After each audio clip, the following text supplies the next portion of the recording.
guys! Welcome back to my channel, and for today's vlog nga guys, tuturuan ko kayo kung paano mag-affiliate kay Facebook kung meron kang unoriginal content na nagawa. So ngayon po lang tayo sa ating Facebook account.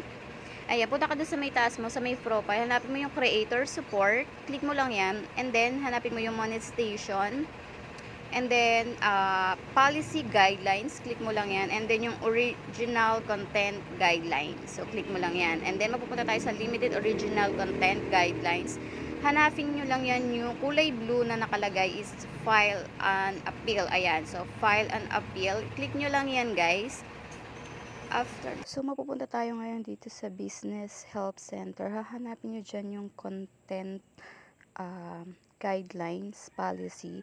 So, ayan, lumagpas na pala tayo. Yung content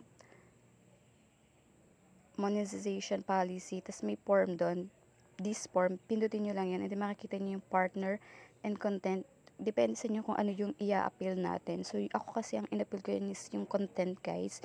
Tas ilalagay nyo lang dito yung, ipipaste nyo lang dyan yung inyong Facebook, and then yung video na mayroong violation. So, dyan nyo lang ipipaste yan. Tapos, isesend nyo na. So, ganun lang kasimple mag-upload dito kay Facebook. So, minsan kasi nagkakaroon ng problema is yung partner. Yung page naman yung gagawin nyo. So, ganun lang. Thank you for watching.